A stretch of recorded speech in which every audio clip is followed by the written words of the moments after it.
Hey, everybody. How's everybody doing today? I wanted to go live with some tips for you all.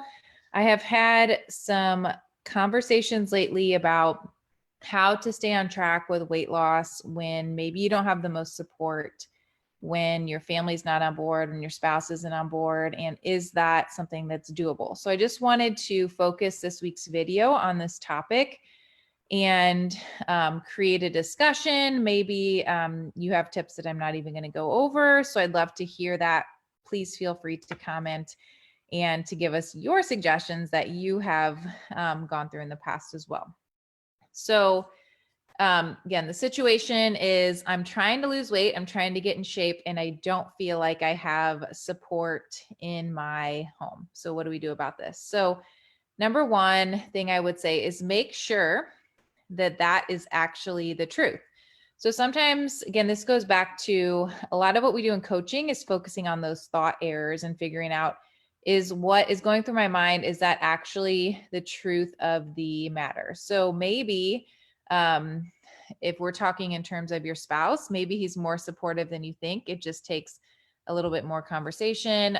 Maybe you haven't asked, or maybe you haven't really shown your family that you are really invested. So it just seems like maybe they are not on board. So I would just ask yourself, is that the truth? Are my kids maybe not on board because I continue to feed them junk?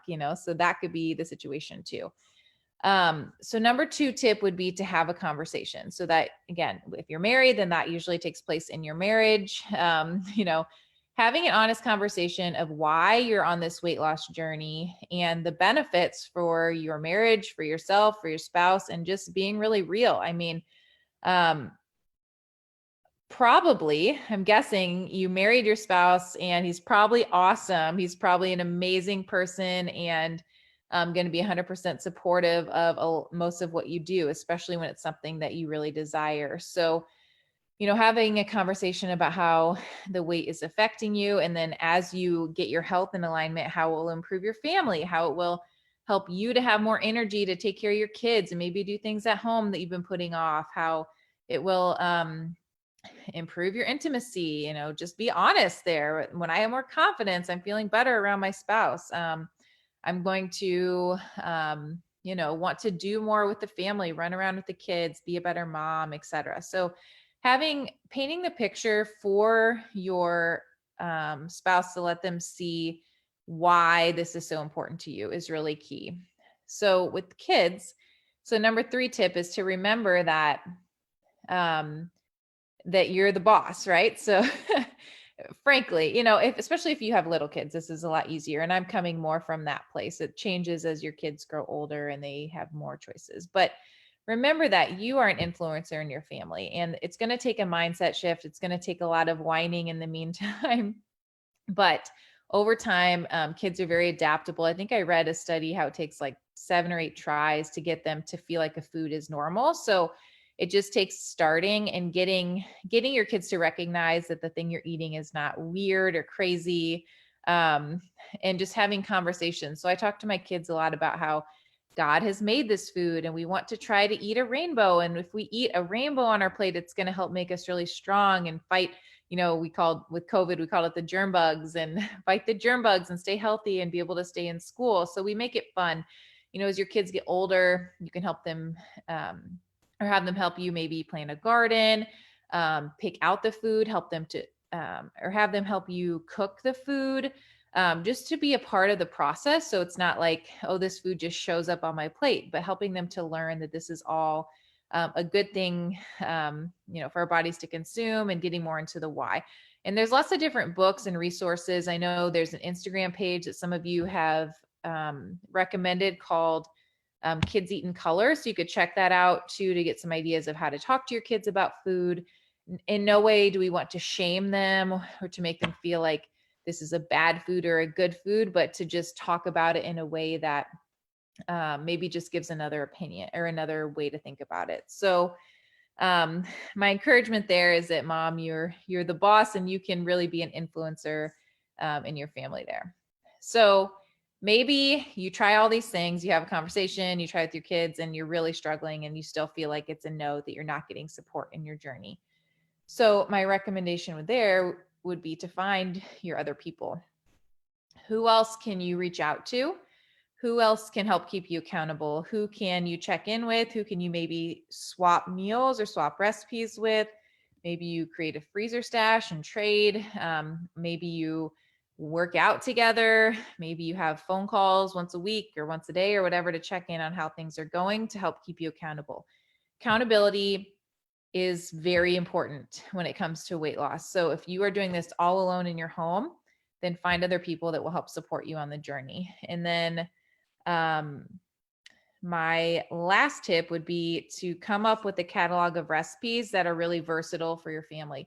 So this is a chunk of what we do in Fit Moms Academy, is that we come up with your family catalog. So what I encourage you to do is think about what your family already enjoys and how you can tweak those foods to make them more aligned with your weight loss journey and keep your family healthy. So one example would be, I use this example a lot because a lot of people do it, but taco night. So say you're doing taco night and maybe swap out the ground beef for ground turkey for some less calories. And then maybe instead of topping your meal with sour cream, you do plain Greek yogurt, you skip the cheese, you use basically calorie-free taco sauce, you're adding a bunch of veggies to the meat and maybe putting it on a bed of lettuce instead of the taco shells. So that's just one example. There are many examples of how you can take a normal diet that your family is eating and tweaking it so that it fits your weight loss journey and getting creative with that. So I just want to encourage you that if this is some place where you're having the thought error that I can't lose weight because nobody in my family supports you, I just want to show you that that is probably not a great, legit reason to not start on your own journey. If you need help with this, that's a lot of what we do in Fit Moms Academy, and that's a lot what I do with my clients. So I want you to please reach out to me and let's set up your one-on-one visit if we haven't done that yet. So we hop on the phone, we go through your goals, we go through what's keeping you stuck. Maybe it's this topic, maybe it's something else, maybe it's emotional eating, maybe it's time, maybe it's you name it, right? We're going to walk through what's keeping you stuck, how to get you to your goal, what is your goal, and show you kind of the process to get there. So I offer these completely free.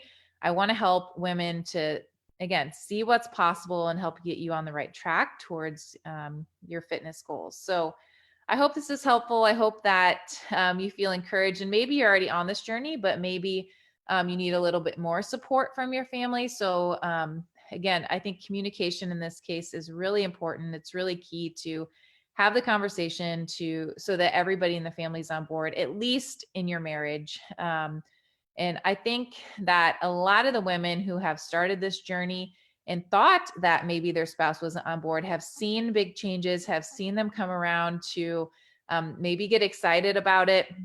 For my husband, he's like a big meat guy, right? He really likes his protein, but we've been doing clean week in Fit Moms Academy. And tonight I made stuffed sweet potatoes with a bunch of veggies topped with avocado and some tahini sauce. And he texted me because I was out here with our coaching group and he said, "That was delicious. Thank you." So I think you might be surprised once you get rolling at what might be deemed acceptable and delicious in your family. So anyway, I hope you find this encouraging. And I just encourage you to take one step towards being that influence in your family today. Have a great night, ladies.